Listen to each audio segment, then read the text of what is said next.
ఓం శాంతి. ఈరోజు మురళి 6/11/2024. బాబా చెప్తున్నారు, మధురమైన పిల్లల్లారా, తండ్రి దృష్టి హద్దు బేహద్దులను కూడా దాటి వెళ్తుంది. మీరు కూడా హద్దు బేహద్దులను దాటి వెళ్ళాలి. ప్రశ్న: శ్రేష్టాతి శ్రేష్టమైన జ్ఞానరత్నాల ధారణ ఎటువంటి పిల్లలకు బాగా జరుగుతుంది? జవాబు: బుద్ధియోగం ఒక్క తండ్రి జతలో మాత్రమే ఉన్నవారికి, పవిత్రమైన వారికి జ్ఞానరత్నాల ధారణ బాగా జరుగుతుంది.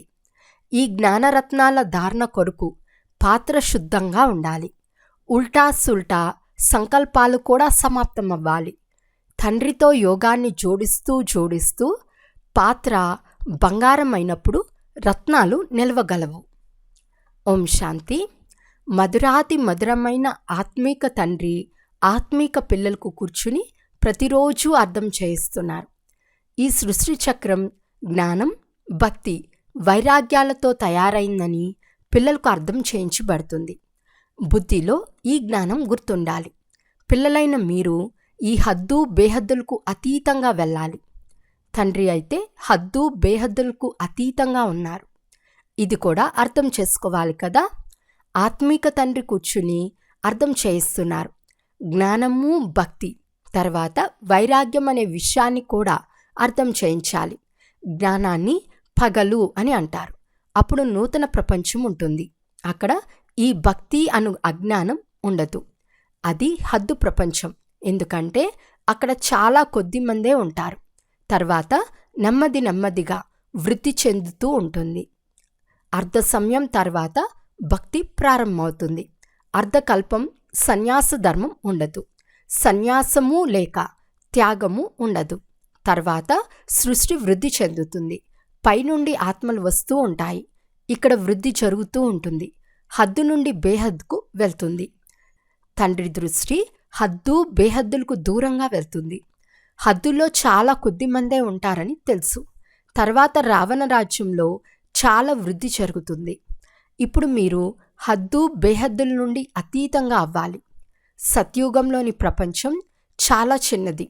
అక్కడ సన్యాసం లేక వైరాగ్యం మొదలైనవేవీ ఉండవు. తర్వాత ద్వాపరం నుండి ఇతర ధర్మాలు ప్రారంభమవుతాయి. సన్యాస ధర్మం కూడా ఉంటుంది. అందులో ఇల్లు వాకిళ్ళు వదిలేస్తారు. అన్ని విషయాలు తెలుసుకోవాలి కదా. వారిది హఠయోగం, హద్దు సన్యాసం అని అంటారు. కేవలం ఇల్లు వాకిళ్ళు వదిలి అడవులకు వెళ్ళిపోతారు. ద్వాపరం నుండి భక్తి మొదలవుతుంది. జ్ఞానం ఉండనే ఉండదు. జ్ఞానం అంటే సత్య త్రేతాయుగాలు. అందులో సుఖం ఉంటుంది. భక్తి అనగా అజ్ఞానం, దుఃఖం. ఇది బాగా అర్థం చేసుకుని చేయించాలి. తర్వాత సుఖదుఖాల నుండి అతీతంగా వెళ్ళాలి. హద్దు బేహద్దులకు అతీతంగా వెళ్ళాలి. సముద్రం ఎంతవరకు ఉందో, ఆకాశం ఎంతవరకు ఉందో మనుషులు పరిశోధిస్తూ ఉంటారు. ఎంత ప్రయత్నించినా వాటి అంతములను తెలుసుకోలేరు. పరిశోధించేందుకు విమానాల్లో వెళ్తారు. కానీ తిరిగి వచ్చేందుకు కూడా తగినంత పెట్రోల్ ఉండాలి కదా. ఎంతో దూరాలకు వెళ్తారు. కానీ అనంతంలోకి వెళ్ళలేరు. హద్దు వరకు వెళ్తారు. మీరు హద్దు బేహద్దులను దాటి వెళ్ళిపోతారు. నూతన ప్రపంచంలో మొదటి హద్దు ఉంటుందని ఇప్పుడు మీరు అర్థం చేయించగలరు. అక్కడ మనుషులు చాలా కొద్ది మంది మాత్రమే ఉంటారు. దాన్ని సత్యుగమని అంటారు. రచన గురించిన ఆది మధ్యాంతాల జ్ఞానం ఉండాలి కదా. ఈ జ్ఞానం ఇతరులెవ్వరిలోనూ లేదు. మీకు అర్థం చేయించేవారు తండ్రి. ఆ తండ్రి హద్దు బేహద్దులకు అతీతంగా ఉంటారు. ఈ జ్ఞానాన్ని ఇతరులెవ్వరూ అర్థం చేయించలేరు. రచన గురించిన ఆది మధ్యాంతాల రహస్యాన్ని అర్థం చేయించి వాటి నుండి అతీతంగా ఉండమని చెప్తున్నారు. అక్కడ ఏమీ ఉండదు. ఎంత దూరం వెళ్ళినా ఆకాశమే ఆకాశం ఉంటుంది. దానినే హద్దు బేహద్దుల నుండి దూరమని అంటారు. అంతం లేనిదని అనంతమని అంటారు. అనంతమని చెప్పటం సులభమే, కానీ అంతం అనగా అర్థం తెలుసుకోవాలి. నాకు హద్దు మరియు బేహద్ గురించి కూడా తెలుసు అని తండ్రి ఇప్పుడు అర్థం చేయిస్తున్నారు. ఫలానా ధర్మం ఫలానా సమయంలో స్థాపన అవుతుందని నాకు తెలుసు. హద్దులోని సత్యుగం వైపుకు దృష్టి పోతుంది. తర్వాత బేహద్ కలియుగం వైపుకు వెళ్తుంది. ఆ తర్వాత మనం రెండింటినీ దాటి వెళ్ళిపోతాము. అక్కడ ఏమీ లేదు. సూర్యచంద్రులను దాటి ఇంకా పైకి వెళ్తాము. అక్కడ మన ఇల్లు శాంతిధామము, మధురమైన ఇల్లు ఉంది. సత్యుగం కూడా మధురమైన ఇల్లే. అక్కడ శాంతితో పాటు రాజ్యభాగ్య సుఖం కూడా ఉంటుంది. రెండూ ఉంటాయి. ఇంటికి వెళ్తే అక్కడ కేవలం శాంతి ఉంటుంది. సుఖం అనే పేరే ఎత్తరు. ఇప్పుడు మీరు శాంతి స్థాపన చేస్తున్నారు. అంతేకాక సుఖశాంతులను కూడా స్థాపన చేస్తున్నారు. అక్కడ శాంతితో పాటు సుఖమైన రాజ్యం కూడా ఉంటుంది. మూలవతనంలో సుఖమనే మాటే ఉండదు. అర్ధకల్పం మీ రాజ్యం నడుస్తుంది. అర్ధకల్పం రావణ రాజ్యం నడుస్తుంది. 5 వికారాల వల్లనే అశాంతి కలుగుతుంది. 2500 సంవత్సరాలు మీరు రాజ్యపాలన చేస్తారు. మళ్ళీ 2500 సంవత్సరాల తర్వాత రావణ రాజ్యం ఉంటుంది. వారేమో లక్షల సంవత్సరాలని రాసేశారు. పూర్తి బుద్ధిహీనులుగా తయారు చేశారు. 5000 సంవత్సరాల కల్పంను లక్షల సంవత్సరాలని చెప్పటం బుద్ధిహీనత అని అంటారు కదా. సభ్యత ఏమాత్రమూ లేదు. దేవతల్లో ఎంతో దైవీ సభ్యత ఉండేది. ఇప్పుడు అసభ్యంగా అయ్యారు. ఏమీ తెలియదు. అసురి గుణాలు వచ్చేశాయి. ఇదంతా మీకు కూడా ఇంతకుముందు తెలిసేది కాదు. కామఖడ్గం ఆది మధ్యాంతాలు దుఃఖీలుగా తయారు చేస్తుంది. అందుకే వారిని రావణ సాంప్రదాయానికి చెందిన వారని అంటారు. రాముడు వానర సైన్యాన్ని సహాయంగా తీసుకున్నట్లు చూపిస్తారు. రామచంద్రుడు త్రేతాయుగానికి చెందినవాడు. అక్కడ కోతులెక్కడవి? అంతేకాక రాముని భార్య సీత అపహరించబడిందని అంటారు. ఇటువంటి ఘటనలు అక్కడ జరగనే జరగవు. ఇక్కడున్నట్లు 84 లక్షల జీవరాశులు సత్యత్రేతాయుగాల్లో ఉండవు. ఈ బేహద్ డ్రామా గురించి తండ్రి కూర్చుని అర్థం చేయిస్తున్నారు. పిల్లలు చాలా దూరదృష్టి కలవారిగా ఉండాలి. ఇంతకుముందు మీకు ఏమీ తెలిసేది కాదు. మానవులై ఉండి నాటకం గురించి తెలియకుండా ఉండేవారు. అందరిలో గొప్పవారెవరో మీకు తెలుసు. అత్యంత ఉన్నతమైన వారు భగవంతుడు. శ్లోకాలు కూడా చదువుతారు. మీ పేరు ఉన్నతమే. ఇప్పుడు మీకు తప్ప ఇతరులెవ్వరి బుద్ధిలోనూ లేదు. మీలో కూడా నెంబర్ వారుగా ఉన్నారు. తండ్రి హద్దు బేహద్దుల రెండిటి రహస్యాన్ని తెలియజేస్తున్నారు. వాటికంటే పైన ఏమీ లేదు. అది మీరుండే స్థానం. దానిని బ్రహ్మాండము అని కూడా అంటారు. మీరిక్కడ ఆకాశతత్వంలో ఉన్నారు. ఇందులో ఏదైనా కనిపిస్తుందా? రేడియోలో ఆకాశవాణి అని అంటారు. ఈ ఆకాశానికి అంతం లేదు. అంతం చూడలేరు. ఆకాశవాణి అంటే మానవులేమనుకుంటారు? వీరు నోరు పోలార్. నోటి నుండి శబ్దం వెలువడుతుంది. ఇది సాధారణ విషయం. నోటి నుండి శబ్దాలు వెలువడుటను ఆకాశవాణి అని అంటారు. తండ్రి కూడా ఆకాశం ద్వారా శబ్దం చేయవలసి వచ్చింది. పిల్లలైన మీకు తన రహస్యమంతా అర్థం చేయించారు. అందరికీ ఎవరి పాత్ర వారికి లభించింది. అందరికంటే శ్రేష్టాతి శ్రేష్టమైన వారు భగవంతుడు. తర్వాత ప్రవృత్తి మార్గంలోని జంట పూస. ఆ తర్వాత నెంబర్ వారుగా ఉంటారు. మాల చాలా చిన్నది. ఆ తర్వాత సృష్టి వృద్ధి చెందుతూ ఎంతో పెద్దదిగా అవుతుంది. ఎన్ని కోట్ల ఆత్మల మాల? ఇదంతా చదివే. తండ్రి అర్థం చేయించిన దానినంతా బుద్ధిలో బాగా ధారణ చేయాలి. వృక్షానికి గురించిన వివరాలు మీరు వింటూనే ఉంటారు. బీజం ఊపిరి భాగంలో ఉంది. అది వెరైటీ వృక్షం. దాని ఆయువు ఎన్ని సంవత్సరాలు? వృక్షం వృద్ధి చెందుతూ ఉంటుంది. రోజంతా ఇది బుద్ధిలో ఉండాలి. ఈ సృష్టి అనేక కల్పవృక్షాల ఆయువు చాలా ఖచ్చితంగా ఉంటుంది. ఈ 5000 సంవత్సరాలకు 1 సెకండు కూడా వ్యత్యాసం ఉండదు. పిల్లలైన మీ బుద్ధిలో ఇప్పుడు చాలా జ్ఞానం ఉంది. మీరు శక్తిశాలిగా ఉన్నారు. పవిత్రంగా ఉంటే శక్తిశాలిగా ఉంటారు. ఈ జ్ఞానాన్ని ధారణ చేసేందుకు బంగారు పాత్ర అవసరం. ఆ తర్వాత బాబాకు ఎంత సహజమో మీకు కూడా అంత సహజంగా అయిపోతుంది. అప్పుడు మిమ్మల్ని కూడా మాస్టర్ జ్ఞానసాగర్లు అని అంటారు. మీరు మాలలోని పూసలుగా అవుతారు. ఇటువంటి విషయాలను బాబా తప్ప ఇతరులెవ్వరూ అర్థం చేయించలేరు. ఈ బ్రహ్మ ఆత్మ కూడా తెలుపుతూ ఉంది. తండ్రి కూడా ఈ శరీరం ద్వారానే అర్థం చేయిస్తారు. దేవతల శరీరం ద్వారా కాదు. తండ్రి ఒక్కసారి మాత్రమే వచ్చి గురువుగా అవుతారు. అయినా తండ్రి పాత్రను అభినయించాలి. 5,000 సంవత్సరాలకు ఒక్కసారి వచ్చి పాత్ర చేస్తారు. తండ్రి అర్థం చేయిస్తున్నారు, నేను సర్వోన్నతమైన వాణ్ణి, నా తర్వాత జంట పూస. ఆదిలో మహారాజ మహారాణిగా ఉన్నవారే మళ్ళీ ఆదిదేవుడు ఆదిదేవిగా అవుతారు. ఈ జ్ఞానమంతా మీ బుద్ధిలో ఉంది. ఈ జ్ఞానాన్ని మీరెక్కడ వినిపించినా ఆశ్చర్యపడతారు. మీరు సరిగ్గా చెప్తున్నారు. మానవ సృష్టికి బీజ రూపులు ఒక్క జ్ఞానసాగర్లు మాత్రమే. వారు తప్ప మరెవ్వరూ జ్ఞానం అర్థం చేయించలేరు. ఈ విషయాలన్నీ ధారణ చేయాలి, కానీ పిల్లలకు ధారణ అవ్వదు. చాలా సులభమైనదే, ఏ కష్టమూ లేదు. మొదటిది స్మృతి యాత్ర చేయాలి. పాత్ర పవిత్రంగా శుద్ధంగా ఉండాలి. అప్పుడు మాత్రమే జ్ఞానరత్నాలు నిలుస్తాయి. ఇవి అత్యంత శ్రేష్టమైన రత్నాలు. ఈ బాబా రత్నాల వ్యాపారం చేసేవాడు. చాలా మంచి మంచి వజ్రాలు మణులు వస్తే వాటి నుండి డబ్బీల్లో దూది మొదలైన వాటిలో భద్రంగా ఉంచేవారు. ఎవరైనా చూస్తే ఇది చాలా ఫస్ట్ క్లాస్ వస్తువు అని అనేవారు. ఇది కూడా అంత మంచిది. మంచి మంచి వస్తువులు మంచి పాత్రలో శోభిస్తాయి. మీ చెవులు వింటున్నాయి, అందులో ఈ జ్ఞానం ధారణ అవుతుంది. పవిత్రంగా ఉంటే బుద్ధియోగం తండ్రి చేతిలో ఉంటుంది. ధారణ బాగా జరుగుతుంది, లేకుంటే ఉన్నదంతా వెలుపలికి వెళ్తుంది.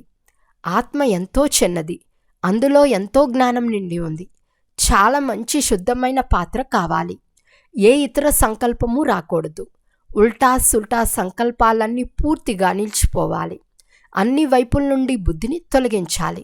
నాతో యోగం చేస్తూ చేస్తూ పాత్రను బంగారుగా చేసుకోండి. అందులో రత్నాలు నిలవాలి. తర్వాత ఇతరులకు దానం చేస్తూ ఉంటారు. భారతదేశాన్ని మహాదాని దేశమని అంటారు.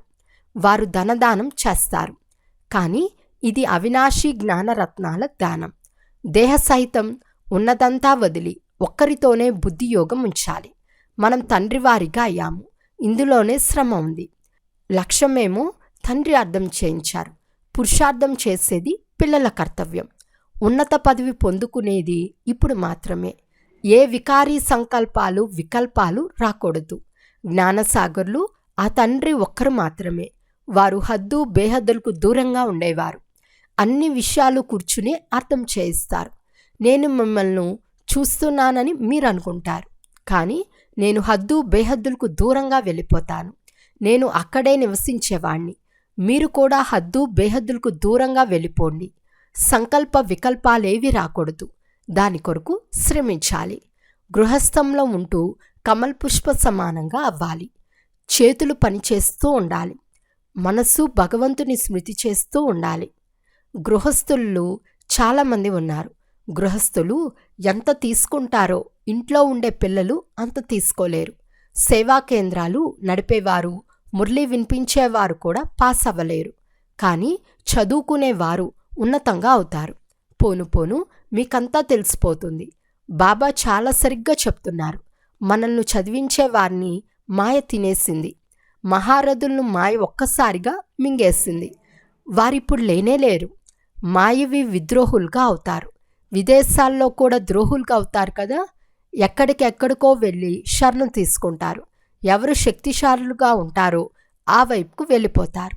ఇప్పుడు మృత్యు ఎదురుగా ఉంది కదా, అందువలన చాలా శక్తి గలవారే ఉత్తీర్ణులవుతారు. ఇప్పుడు తండ్రియే శక్తివంతులని మీరు అర్థం చేసుకున్నారు. ఆ తండ్రి సర్వశక్తివంతులు. మనకు నేర్పిస్తూ నేర్పిస్తూ విశ్వం అంతటికీ అధికారులుగా చేస్తారు. అక్కడ సర్వస్వము లభిస్తాయి. లభించని వస్తువు ఏదీ ఉండదు. ఏ వస్తువు కొరకు కూడా పురుషార్థం చేసే పనే ఉండదు. మీ వద్ద లేని వస్తువు ఏదీ ఉండదు. అయినా నెంబర్వార్ పురుషార్థానుసారం పదవి లభిస్తుంది. తండ్రికి తప్ప ఇటువంటి విషయాలు వేరెవ్వరికి తెలియదు. అందరూ పూజారులే. గొప్ప గొప్ప వారు శంకరాచార్యులు మొదలైన వారున్నారు. బాబావారి గొప్పతనం గురించి కూడా చెప్తారు. మొదట పవిత్రతా శక్తి ద్వారా సహయోగం చేసి భారతదేశాన్ని సంభాళించేందుకు వారు నిమిత్తంగా అవుతారు. అది కూడా వారు సతోప్రధానంగా ఉన్నప్పుడు మాత్రమే. ఇప్పుడు వారు కూడా తమో ప్రధానంగా ఉన్నారు. వారిలో ఇప్పుడు అంత శక్తి లేదు. ఇప్పుడు పూజారులుగా ఉండిన మీరు మళ్ళీ పూజలుగా అవుతారు. ఇప్పుడు మీ బుద్ధిలో పూర్తి జ్ఞానమంతా ఉంది. బుద్ధిలో ధారణ చేస్తూ ఇతరులకు అర్థం చేయిస్తూ ఉండండి. తండ్రిని కూడా స్మృతి చేయండి. ఆ తండ్రి వృక్ష రహస్యాన్ని పూర్తిగా అర్థం చేయిస్తూ ఉన్నారు. పిల్లలు కూడా ఇంత మధురంగా తయారవ్వాలి. యుద్ధం కదా, మాయివీ తుఫాన్లు కూడా చాలా వస్తాయి. అన్నీ సహించవలసి వస్తుంది. తండ్రి స్మృతిలో ఉంటే అన్ని తుఫాన్లు తొలగిపోతాయి. నోటిలో గుల్కరాయి వేసుకుంటే మాయ పారిపోతుంది. అది తీసేస్తే మాయ తిరిగి వచ్చేస్తుంది. అత్తిపత్తి తాకగానే ముడుచుకునే ఒక మొక్క ఆకు ఉంటుంది కదా, మాయ చాలా తీక్ష్ణమైనది. ఇంతటి ఉన్నతమైన విద్యను అభ్యసిస్తూ ఉన్నట్లుండి క్రిందకు తోసేస్తుంది. అందుకే తండ్రి తెలుపుతున్నారు, మీరంతా బాయి బాయి అని భావిస్తే హద్దు బేహద్దులకు అతీతంగా వెళ్ళిపోతారు. శరీరమే ఉండదు. అప్పుడు దృష్టి ఎక్కడికి వెళ్తుంది? అంతా శ్రమించాలి. వింటూ వింటూ అలసిపోయి క్రింద పడరాదు. కల్పకల్పం మీరు పురుషార్థం చేస్తారు. మీ భాగ్యాన్ని పొందుకుంటారు. తండ్రి అంటున్నారు, ఇంతవరకు చదవనిది విననిది ఇప్పుడు వినండి, స్మృతి చేయండి. దానిని భక్తి మార్గమని అంటారు. మీరు రాజఋషులు కదా, మీరు జడలు విరబోసుకుని బుర్లి వినిపించండి. సాధు సన్యాసులు వినిపించేదంతా మానవుల బుర్లి. ఇది బేహద్దు తండ్రి వినిపించే బుర్లి. సత్యత్రేతాయుగాలలో జ్ఞానబుర్లి అవసరం లేదు. అక్కడ జ్ఞానం కానీ భక్తి కానీ అవసరం లేదు. ఈ సంగమ యుగంలోనే మీకు ఈ జ్ఞానం లభిస్తుంది. ఇచ్చేవారు ఆ తండ్రి మాత్రమే. అచ్చా, మధురాతి మధురమైన అపురూపమైన పిల్లలకు మాతాపిత బాప్దాదాల ప్రియ స్మృతులు మరియు గుడ్ మార్నింగ్. ఆత్మీక పిల్లలకు ఆత్మీక తండ్రి నమస్తే. ఆత్మీక తండ్రికి ఆత్మీక పిల్లల యొక్క ప్రియ స్మృతులు మరియు నమస్తే నమస్తే నమస్తే. ధారణ కొరకు ముఖ్య సారం. ఫస్ట్ పాయింట్, బుద్ధిలో జ్ఞానరత్నాలు ధారణ చేసుకుని దానం చేయాలి. హద్దు బేహద్దులకు దూరంగా వికల్పాలు అపవిత్ర సంకల్పాలు రాకుండా ఉండు స్థితిలో ఉండాలి. మనమంతా ఆత్మలము, బాయి బాయి అను స్మృతిలో ఉండాలి. సెకండ్ పాయింట్, బాయివి తుఫాన్ నుండి రక్షణ పొందేందుకు తండ్రి స్మృతి అనే గుల్కరాయ వేసుకోవాలి. అన్నీ సహించాలి. తాకగానే ముడుచుకునే అత్తిపతిగా అవ్వరాదు. బాయతో ఓడిపోరాదు. వరదానము, సదా ఒక్కరి స్నేహంలో ఇమిడి ఉండి ఒక్క తండ్రినే ఆధారంగా చేసుకునే సర్వ ఆకర్షణ్ ముక్త్ భవ. ఏ పిల్లలైతే ఒక్క తండ్రి స్నేహంలో ఇమిడి ఉంటారో వారు సర్వప్రాప్తులతో సంపన్నంగా తృప్తిగా ఉంటారు. వారిని ఏ విధమైన సహాయం ఆకర్షించలేదు. వారికి సహజంగా ఒక్క తండ్రి తప్ప మరెవ్వరూ లేరు అనే అనుభూతి కలుగుతుంది. వారికి ఒక్క తండ్రియే ప్రపంచం. ఒక్క తండ్రి ద్వారానే సర్వ సంబంధాల రసం అనుభవం అవుతుంది. వారికి సర్వప్రాప్తులకు ఆధారం ఒక్క తండ్రి మాత్రమే. ఏ వైభవాలు సాధనాలు కాదు. అందువల్ల వారు సహజంగా ఆకర్షణ ముక్తులుగా అయిపోతారు. స్లోగన్, ప్రకృతిని పావనంగా చేయాలి అంటే సంపూర్ణ ఆకర్షణ ముక్తులుగా అవ్వండి. అచ్చా, ఓం శాంతి.